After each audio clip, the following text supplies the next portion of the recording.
appears ordinary till you see the core side of it. And what you're looking for is the story behind the news. We bring it to you from Lagos, the commercial capital of Nigeria. Giving you all sides and political stories round the clock. Every detail from the start line to the final whistle. CoreTV News, expanding your view.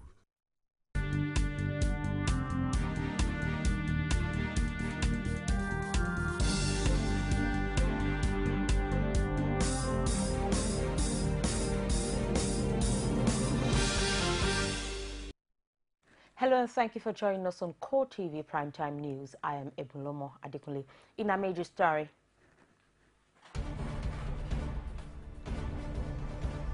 federal government warns President-elect Muhammadu Buhari against operating a parallel government.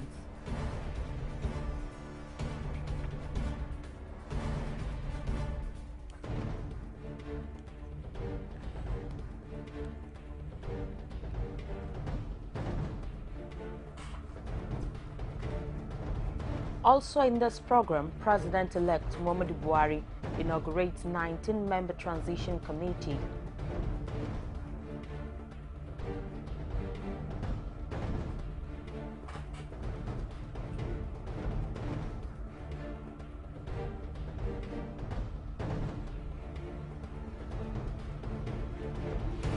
Federal government to pay 156 billion naira to oil marketers as part of subsidy backlog.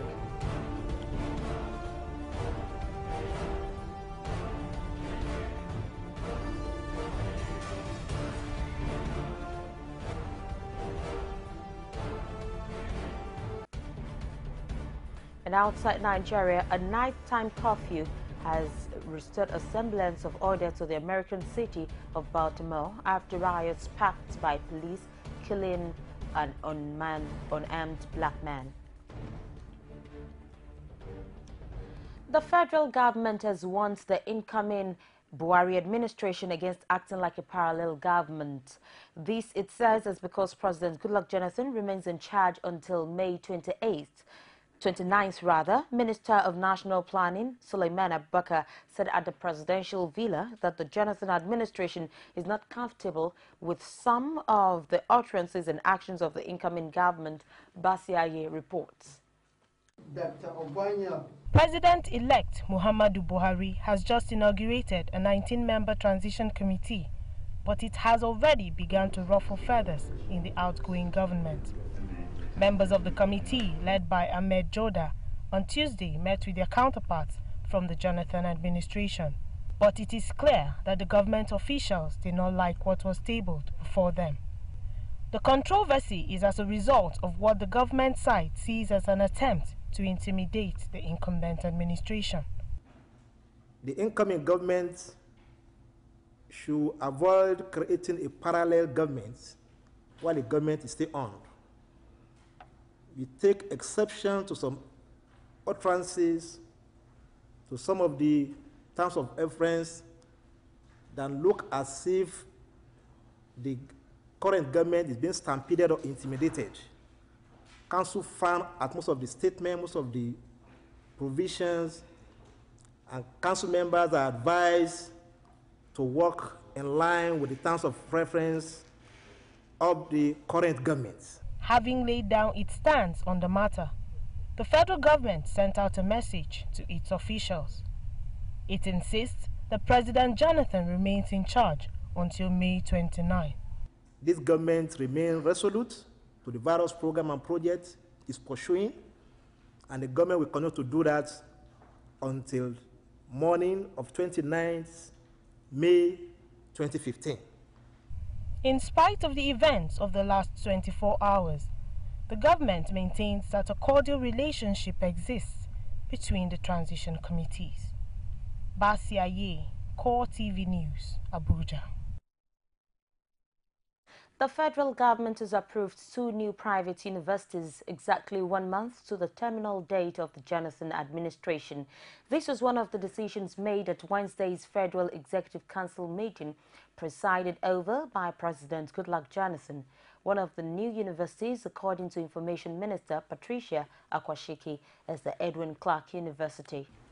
The first university is the establishment of Edwin Clark University,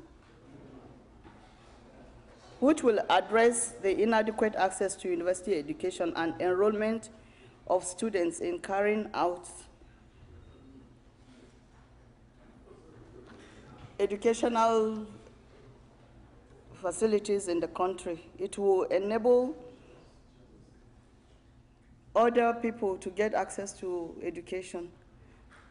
In the council, the Minister for Education gave a reason for that and says, you know, in a country like Nigeria where we have well over 260 million people, our universities are not enough to go around. And therefore, there was the need to approve additional universities. President-elect Muhammadu Buhari on Wednesday inaugurated a 19-member transition committee to enhance a smooth transition from the outgoing administration to his incoming administration. He also gave the committee, headed by Ahmed Joda, a 2-week deadline to complete its task. The committee is expected to relate with a similar one set up by the outgoing administration. President-elect described the task before the committee as fact-finding, while urging the members to avoid witch hunt.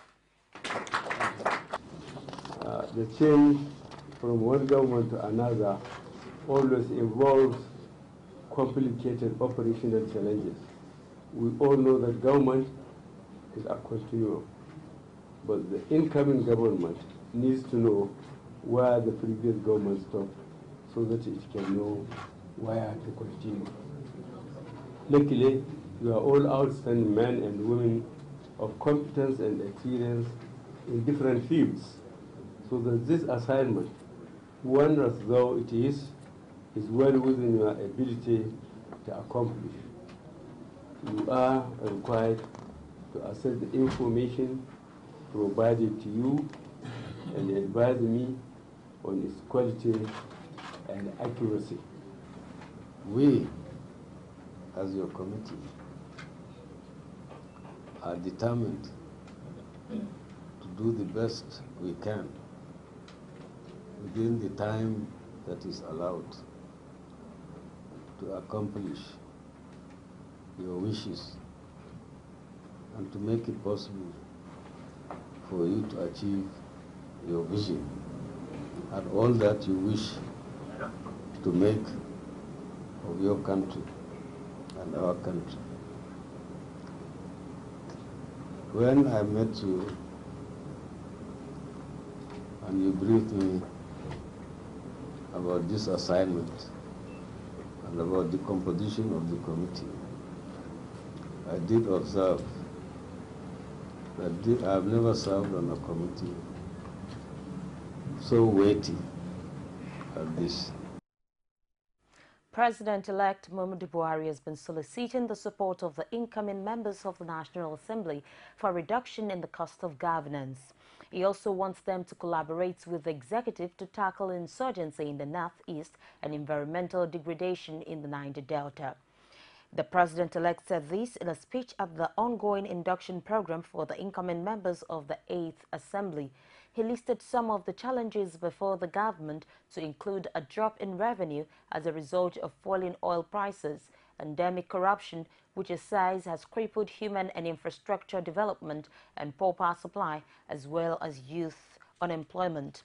The president-elect maintains that he would require the support and collaboration of federal legislators to tackle developmental challenges through appropriate policies and transparent oversight functions. Some members of the European Union want President-elect Muhammadu Buhari to ensure that the fight against Boko Haram is sustained. Ambassadors from Turkey, Spain and Poland also maintained a separate visit to Buhari that their countries will take steps to boost the working relationship with Nigeria. Pai Samuel reports. The president-elect has not assumed office yet, but he has continued to receive top diplomats at Defense House in Abuja. The situation was not different on Wednesday. Amongst the first set of visitors were ambassadors from Poland and Turkey. And I just paid my respects to the President-elect, General Buhari, on his election, and just wanted to assure of the willingness and readiness of Poland, its government, its business sector, to cooperate with his administration and with Nigerian people. So today I came to pay our respects to the President-elect, His Excellency retired General Muhammadu Buhari. I also submitted to His Excellency the congratulatory message of my President, His Excellency Recep Tayyip Erdogan, which touched upon our well-developing bilateral relations, and it was a courtesy visit, and that's all I can say. Other members of the diplomatic community also promised continuous support for Nigeria, especially in the area of security. This, they say, will help Nigeria overcome its security challenges and boost its economic potentials. Awesome. Spain and Nigeria have very good economic relations. We are one of the 4th or 5th best clients of Nigeria in the oil business, and we would like to extend our cooperation to other domains, perhaps renewable energy, power, creation of employment, hospitals. In return, the president-elect assured his guest that Nigeria will remain a responsible member of the international community. Pius Samuel, CoreTV News, Abuja. The People's Democratic member representing Nasarawa South in the Senate, Suleiman Adoke, on Wednesday alleged that ranking members of the PDP at the federal and state levels actively connived with the All Progressives Congress to ensure victory for the All Progressives Congress in the last general elections. Adoke, who spoke with journalists in Abuja, described the development as an institutional conspiracy and that the high level of betrayal suffered by Jonathan was unprecedented. He said all those who contested election on the ticket of PDP on March 28th suffered the same fate with Jonathan. He explained that everybody, including non-politicians, were involved in the movement to get the PDP out of power at all costs. Hence, no one complained about the issue of faulty card readers and other flaws recorded on the day of the election. The students group in northern Nigeria has advised the leadership of the All Progressives Congress to zone the Senate presidency to the Northeast Zone. The Amalgamated Northern Nigerian Students Forum gave this piece of advice at a news conference in Kaduna. The students group is rooting for chairman of the Senate Committee on Public Account, Ahmed Lawan, as the next Senate president.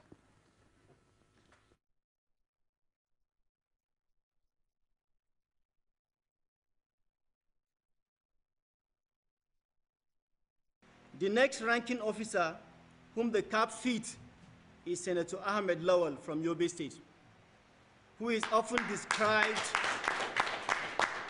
as a seasoned educationist, erudite scholar, pragmatic realist, and prodigious scholar, a Marxist to the core, who holds a bachelor's degree to the House of Representatives in 1999, spending 8 years and later moved to Senate in 2007. Senator Ahmed Lawal discharged his duty so well that he earned commendation from both chambers. Ahmed Lawal holds the records of convening the most committee meetings in Senate and a prolific contributor to debates on the floor. He is currently the chairman on public accounts in the Senate.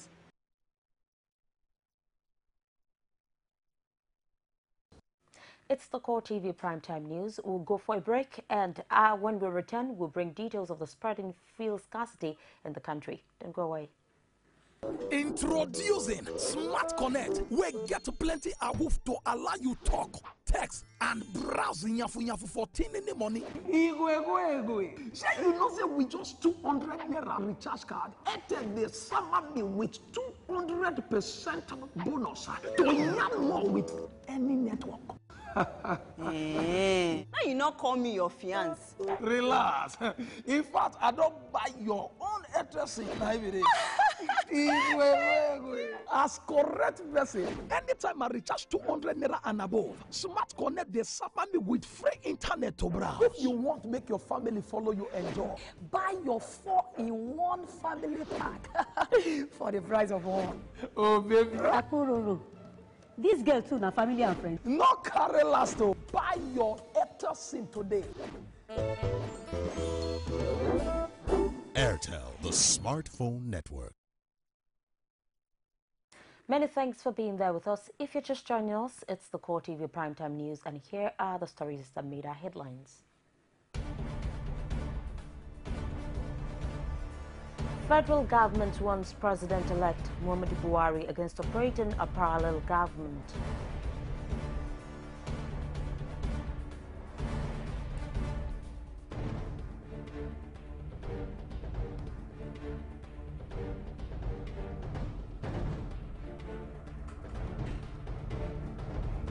President-elect Muhammadu Buhari inaugurates 19-member transition committee.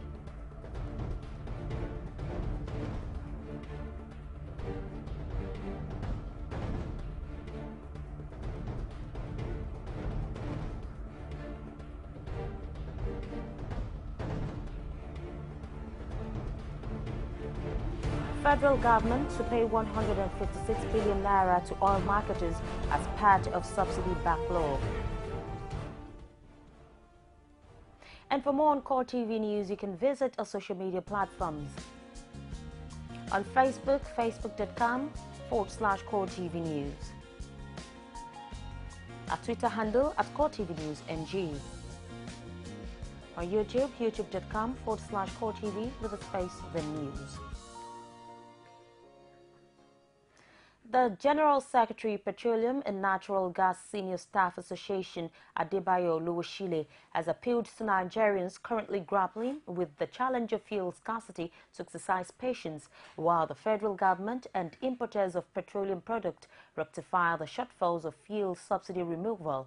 With the current situation at most filling stations in the country, consumers of the product are displeased at the wake of the new development. Omotayalo has more. The experience at this filling station is nothing to go by for these petroleum product consumers who endlessly wait in the queue for a chance to purchase a product they are in dear need of. While some waited for their turn, others took advantage of the situation to make quick economic gains. As to what is the cause of the situation, the General Secretary of Pengasin, Adebayo Oluwoshile, explained that the problem has to do with an arrangement between petroleum importers and the federal government, which is likely to end soon after a smooth transition to the next administration. People believe that it has to be done gradually, and it has to be a process that allows for us to move from importation to a total local production, so that we can domesticate our source of petroleum products to Nigeria, which means that we need to have enough capacity to refine and stop this idea of importation. But sudden removal of these provisions in the budget has left more sour in people's mouths. Speaking with some consumers who have queued for hours to buy fuel, they say the situation have gone from bad to worse and thereby appeal to the government to come to their rescue. I've been here more than 2 hours now. I've not been able to get fuel to get, okay? But what I'm just hoping that in the next, say 31 hours, I will be able to get mine, because I'm just like the fourth person. Even if I'm going to hospital to get the common 4 liter, there is no chance. They don't even give me the 4 liter. And I have bad leg. I'm going to hospital. They refuse to give me. What I will just say is that I will beg the federal government to please be pardon people. You are all suffer for the fuel. It's not a good thing. For Oluwoshile, there is need for tactical resolution of the issue so it does not get out of proportion, and at the same time plead with Nigerians to endure the times. If the new government comes in, we can begin to seriously engage them as to ensuring that within the shortest possible time, some of these gaps are also covered. But right now, we need a lot of patience, a lot of understanding, a lot of forbearance. As Lagos residents express uncertainty to the end of the challenge, they wish like a magic wand effect that the new dispensation of leadership will eliminate their myriads of problems, especially in fuel scarcity. Omotayo Alo, CoreTV News, Lagos. Motorists and commuters are beginning to face hardship in Abeokuta, Ogun State capital, as most filling stations are said to be without premium motor spirit, popularly called petrol. Long queues of vehicles are seen in most filling stations within Abeokuta metropolis. Our correspondent reports that some of the filling stations are under lock and key, while others are selling but with long queues of vehicles. The report. The NNPC mega station located along Abeokuta-Kobakpe Road refused to sell the commodity to motorists, and no reason was given, leaving residents worried and confused on the cause of the recent fuel scarcity. We want to buy a fuel now. We want to buy a fuel here. And we just observed that there is a queue and we have to queue on the line. I first of all be at the NNPC over there, but later they said that the fuel has finished. So and we have to move to this place. Wasting time, and we don't really know what will happen. I don't know whether there is going to be a scarcity or not. We don't know. But just coming from the factory, just to spend a few minutes and go back, we cannot go back. We are queuing. But it is happening. We are producing oil. We have it here. But why are we not having enough refinery to cater for all the masses? Presently, it is unfortunate that we have this again in this country. We are suffering and missed plenty, and it is so unfortunate. We pray that we live to see a Nigeria of our own very soon. Probably with the new government, with the change slogan, a lot have to change in Nigeria. A lot of things have to change. Meanwhile, when our crew moved towards Abiola Way at that turn along Obantoko-Ibadan Expressway, it observed that some of the filling stations are selling the commodity without queues. Those who spoke behind camera explained that artificial scarcity could be as a result of internal problems within the NNPC. Attempts to speak with staff and management of the NNPC mega station in Abeokuta were unsuccessful, as none of them was willing to talk to us. In the same vein as the nation wrestles with the challenge of fuel scarcity, Oyo residents were not left out in the scourge that left many frustrated at fuel stations. According to them, it is an aberration for Nigeria to be experiencing fuel-related challenges when it is the largest producer of oil. They, however, call on the government to do something urgent and elevate them from undue suffering. What we can say about this fuel scarcity is too much. We have been suffering for this fuel since last year. Despite the fact we are buying at the rate of 100 naira, yet you can see masses moving up and down, could not be able to survive their family. So let the government try to do something to it. It's affected because all my family will depend on the fuel. If I can't go out now, that's all I can provide for my family. What I can say is that let the federal government check into the point of the view to be able to make things to be easier for we masses.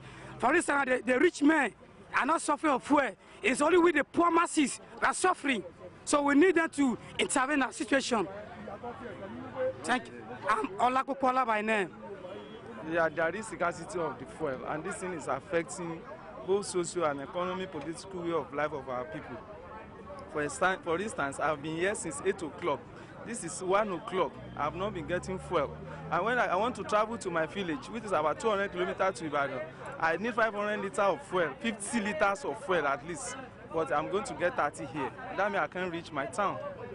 Okay, what I want the federal government to do is that to increase the supply of fuel to petrol station, and what the major causes of this fuel scarcity should be addressed, because the scarcity, the fuel determines the price of products in the market, and it affects every fucking individual in the society. For how long you can see an aged person about 60 years riding Okada? This is not palatable to our economy.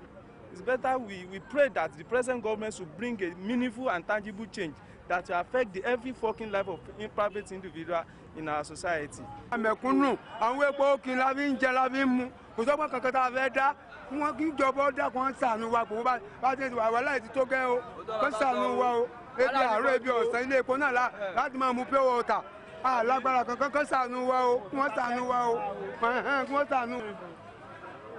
If there's any other word to use than terrible, I will use it. We are suffering.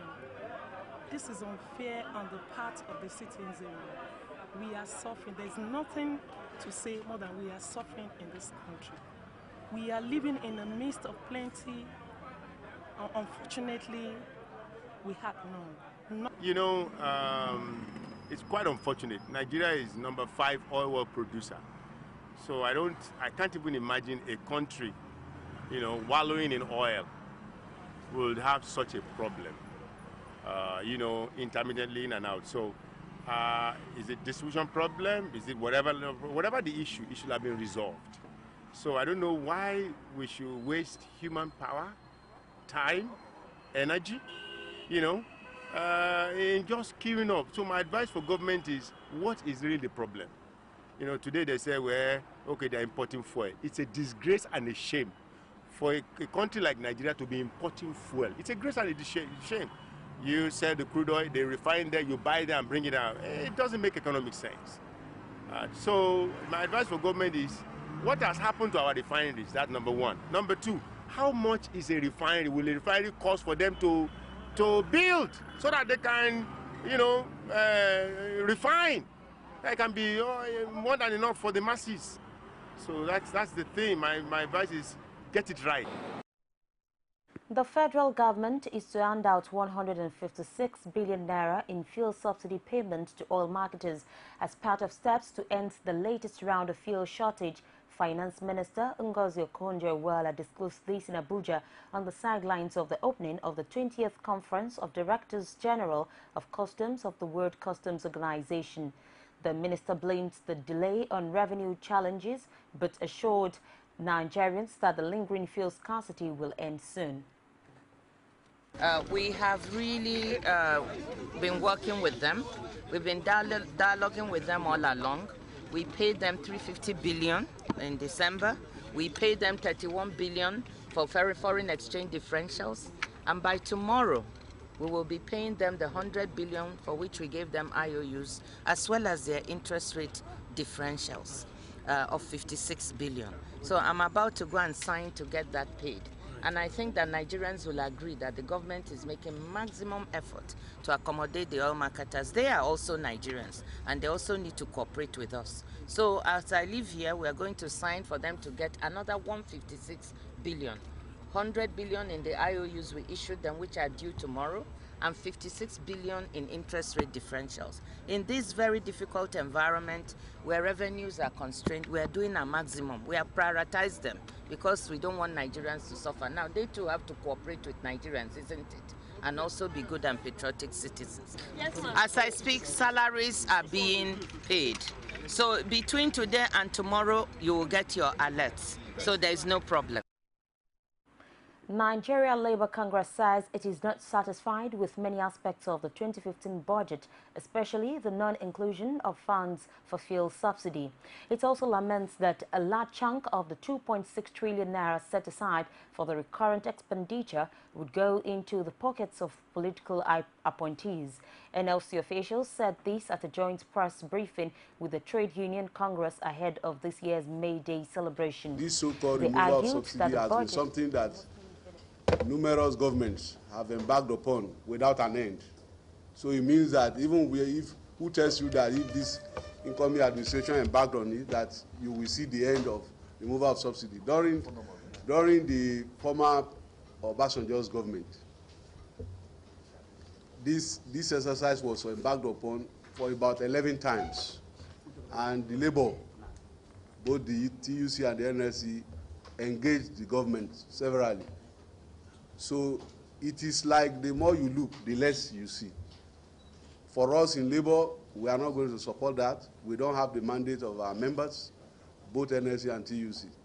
So I hope that even the incoming government, in its desperation to look for money, will not look for money at the wrong place.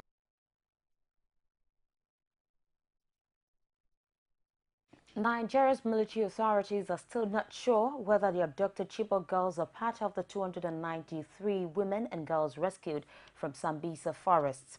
Defense spokesman Major General Chris Olukolade says the military headquarters is still awaiting pictures and names of the women freed from the Boko Haram stronghold.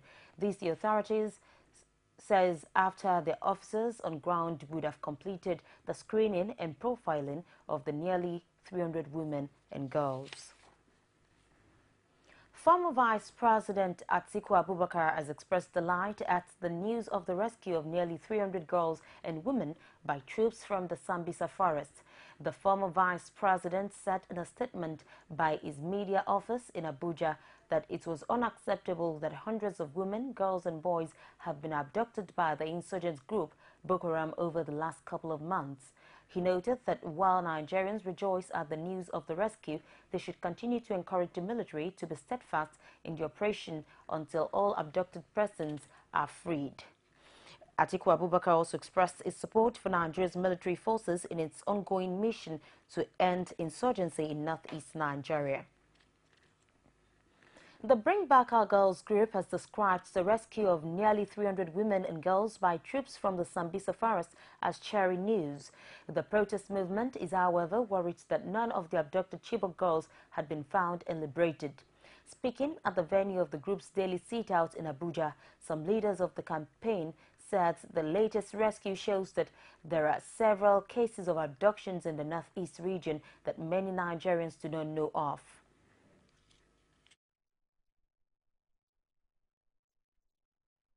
We are happy because for the first time in this insurgency, there is a report of people being rescued. This has never happened, and this is part of what we are advocating for. Everybody who has been abducted should be rescued. That is the right of every Nigerian citizen in a situation of distress.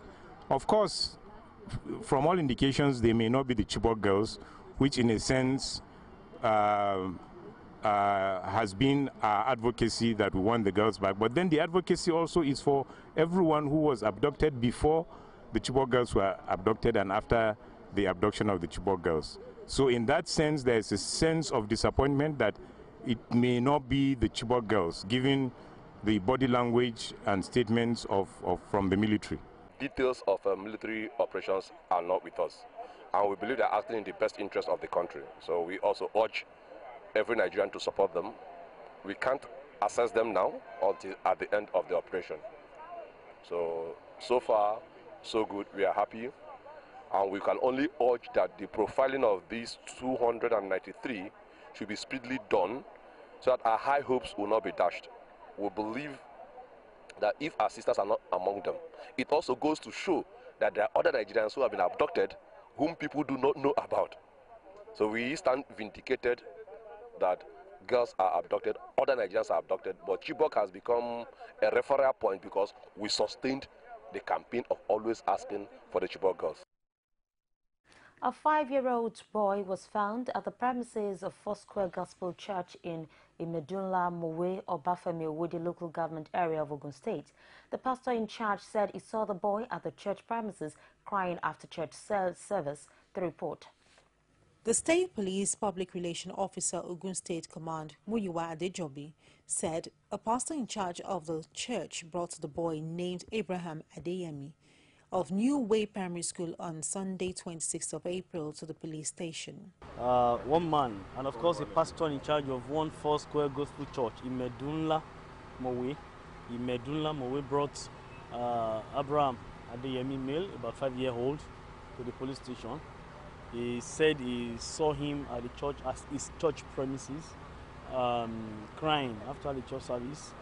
The pastor hinted that when he approached the boy, he could not give any information, but found a paper on which a telephone number was written attached to his cloth. What's your name? Abraham.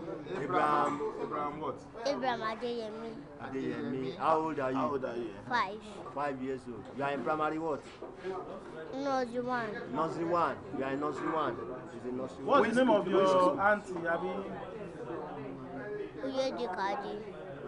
Auntie Oyedikadi.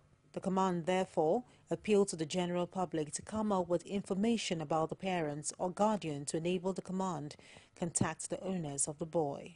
Now we want to appeal to the general public, if anybody knows him, so that they can contact the parent that the boy is in our custody, the protective custody of the police at our Juvenile and Women's Center, attached to Redeemed Divisional Police headquarters at Redemption Camp here in Ogun State.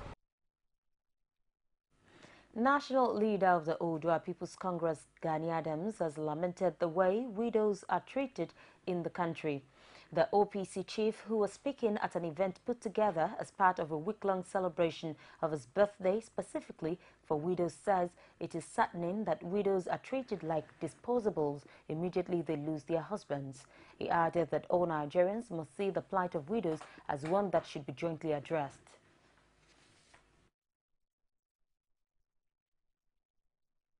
And part of our responsibility is that even talking in our pocket, we must make sure we take care of your welfare.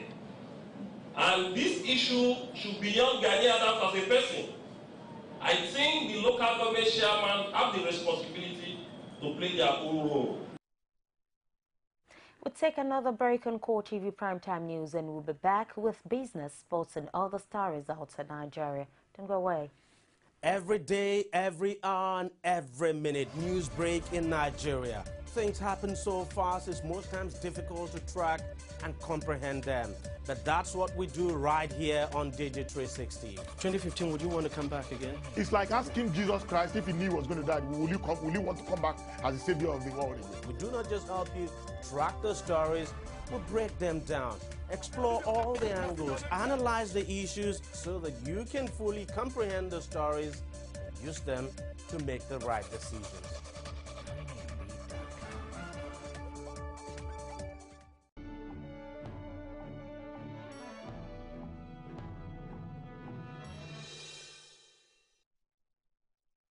To business, the Bureau of Public Enterprises has founded claims that it was speeding up the process of privatizing the Bank of Industry and other development financial institutions before the May 29th handover date.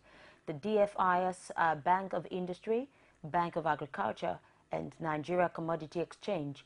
BP explained in a statement issued by its head, Public Communications, Chibo Anichebe, that the National Council on Privatization only opened financial bids for transaction advisors. It added that the advisors are meant to develop a process including conducting diagnostic review of the banks as well as coming up with a transaction structure for the exercise. BPE noted that the actual process of partial privatization of the development finance institutions will commence when adverts are placed to invite bidders to express interest. A 13 billion naira memorandum of understanding between Anambra State and Leiden Integrated Farms Limited was signed for the establishment of a modern poultry production and processing farm in Anambra State. The event took place at Governor's Lodge near Awka, the state capital. Obiano emphasized that agriculture remains the #1 pillar in his economic agenda. He explains that the proposed poultry farm, which would be located on 7 hectares of land at Igbarium, would generate no fewer than 250 jobs during construction and 200 permanent jobs as well as 2,000 indirect jobs. Going further, he says his plan was to approach agriculture in 2 areas by creating a favorable and sustainable environment for commercial agriculture to thrive and to roll out programs that would upgrade the class of farmers to embrace the use of new implements and improved seedlings. The Kwara State's Governor, Abdul Fattah Ahmed, insists that the existing peaceful relationship between the executive and legislative arms will enhance the socio-economic growth of the state. This is coming as the Abdul Fattah Ahmed says his renewed term will usher in a new system to generate internal revenue for financial independence of the state. Rashid filed in this report from Ilori. With the Speaker of the Kwara State Assembly, Razak Atunwa, leaving for the National Assembly, The State Assembly delegation led by the Deputy Speaker, Ghana Issa, paid a courtesy visit to the State Governor, appraising the smooth working relationship between the Executive and the House of Assembly so far.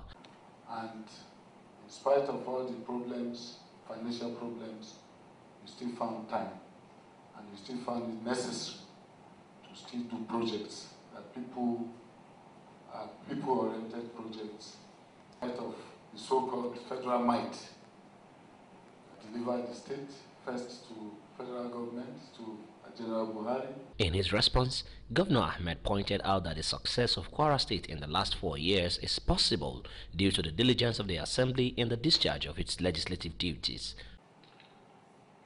Our incursion into driving the second term was largely contributed to by members of the House of Assembly. You gave us a very strong support, professionally handled, such that we had a very peaceful way of doing business between the executive arm and the legislative arm of the state, such that rules, regulations, laws were not compromised, and yet they were carried on such that laws to support growth and development for the state have been well articulated all through the last 4 years in almost unprecedented terms. I want to congratulate you and thank you for that. In a related development, the governor playing host to Association of Local Government Chairmen, where he harps on the need to generate more revenue for the economic viability of the state, as he rails out the action plan for a new revenue generation system in Kwara State. We must come out with new ways of driving revenue for us to sustainably carry on the business of governance at local government level and at state level. That new law will give us an institution that will be charged with responsibility independently of any ministry, independently to drive the state revenues, to set targets. So those who will drive the revenue will not be the usual civil servants we are used to. We are setting a brand new institution that will see itself driven with strong targets and ensuring that all revenues accruable to the state are not only aggregated but also made available for use for development and growth. The people of Kwara await this new revenue generation system and how it will affect the socio-economic life of the average Kwaran. Rashid, CoreTV News, Ilorin. Now let's join Sabena Izopu for the stock market report for today. CoreTV News Stock Market Report. Hello there and welcome to the Stock Market Report segment with me, Sabena Izuku. The equities market on the floor of the Nigerian Stock Exchange ended on a negative note today as the Nigerian All-Shares Index depreciated by 0.23% to close at 34,050.9 basis points. The market capitalization declined to close at 11.5 trillion naira. In all, the total volume of 287.9 million units of shares valued at 3.1 billion naira were exchanged in 4,302 deals. On the gainer side, Nestle topped the chart to close at 949 with a price difference of 25 naira, followed by Mobil or Guinness, GlaxoSmithKline, and United Africa Company of Nigeria. On the flip side, 7 topped the chart, to follow by Cadbury, PZ Cussons, Okomo Oil, and Ciplet Oil. Meanwhile, Transport topped the traders chart, followed by Access Bank, First City Monument Bank, United Bank for Africa, and Zenith Bank. Just before we wrap up the stock market report, here is the currency trade for today. I am Sabena Izuku.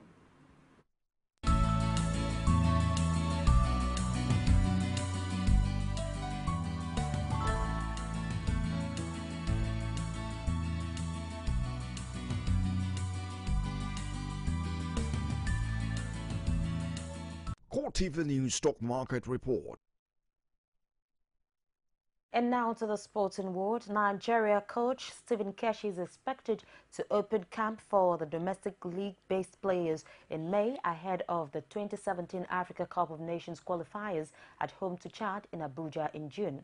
Keshi told journalists that he needs to start camping for the home-based players on time with the fixtures for the AFCON qualifiers pitching Nigeria with Egypt, Chad and Tanzania.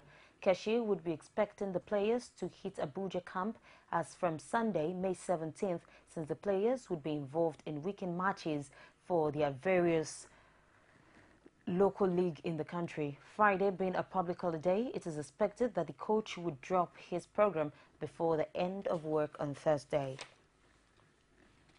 Heartland will host champions Kano Pillars in a rescheduled Nigeria Premier League match on Thursday in Owerri.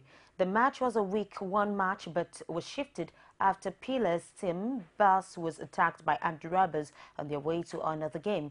Several Pillars stars, including striker Gambo Mohammed, suffered gunshot wounds from the incident. Heartland are 8th on the table with 9 points after 6 matches, while Pillars are 6 spots below on 6 points. FIFA presidential candidate Luis Figo has written to the Asian Football Confederation AFC, requesting the opportunity to address delegates at their annual Congress on Thursday. Former Portugal international Figo, Prince Ali ibn Al Hussein of Jordan, and Van Praag, the president of the Dutch FA, who are all challenging incumbent Sepp Blatter for football's top job in the May 29th vote, have not been invited to speak. However, Blatter, who is expected to sweep up most of Asia's 47 votes, will address the Congress in his role as FIFA president. The three men will also refuse the chance to speak at the CONCACAF Conference of Central and North American countries and the Caribbean islands in the Bahamas earlier this month. Nor were they given the floor at the South American Congress in Asunción or the African Congress in Cairo. We'll go on a break now and return with other stories outside Nigeria. You can now watch CoreTV News live from anywhere in the world on our website www.coretvnews.com. Click on Live TV on our website and watch us live. And welcome to CoreTV Primetime News. To follow us on Twitter, click on Twitter icon on our website.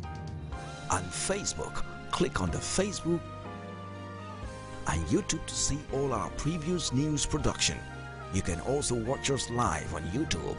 Click CoreTV, leave a space, then News. CoreTV News, a 24-hour news station. And now to other stories outside Nigeria. A nightmare curfew on Tuesday restored a semblance of order to badly scarred Baltimore, a day after riots dragged into the national debate over how U.S. police treat young black men. Police did fire smoke bombs and pepper pellets at protesters who defied the citywide clear the streets order starting at 10 p.m. And protesters threw bottles and other projectiles at a line of riot police protecting themselves with shields. But the scene was a far cry from the spasm of rioting and looting Monday, in which roving gangs of youths touched buildings and cars and ransacked shops in poor areas of the northeastern American city of 620,000, beset with high unemployment and pockets of severe poverty. Curfew is in fact working. Citizens are safe. The city is stable, Police Commissioner Anthony Batts told a midnight news conference. Last year's fatal shooting of unarmed black teenager Michael Brown by a white police officer in Ferguson, Missouri, triggered coast-to-coast protests. Thousands of military and police reinforcement took up positions on the streets of Baltimore on Tuesday after a night of unrest saw stores looted, more than 140 vehicles burned, 20 police wounded, and more than 250 suspects arrested. Nepal has told foreign search and rescue teams not to come because there are already enough in the earthquake-hit country, a senior UN official says on Wednesday. Resident coordinator for Nepal, Jami Magodrick, said the government had decided it had enough foreign expats in and around the capital, Kathmandu, which has been devastated by a massive quake that struck on Saturday, April 25th. Kathmandu's tiny single runway airport has struggled to accommodate the huge rush of flights bringing in aid and foreign expats. A French military plane carrying relief supplies and medical charity workers was on Wednesday struck in Abu Dhabi because it could not get permission to land in Kathmandu, according to a French Foreign Ministry source. Mark Goldrick says most of the foreign search and rescue teams in the country were still in the capital. And that's a wrap on CoreTV Primetime News tonight. But before we go, a recap of our major stories.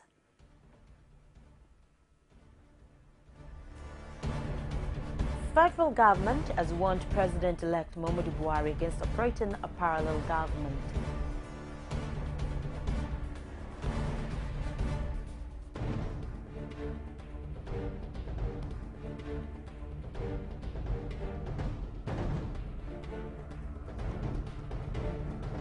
We also reported that the President-elect Muhammadu Buhari has inaugurated 19-member transition committee.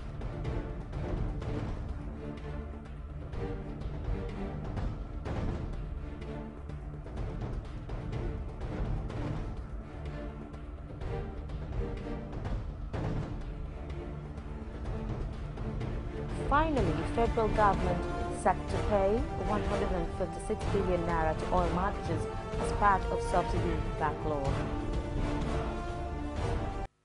And that's it. On behalf of the entire news crew, I am Ebulomo Adekule wishing you a wonderful night rest.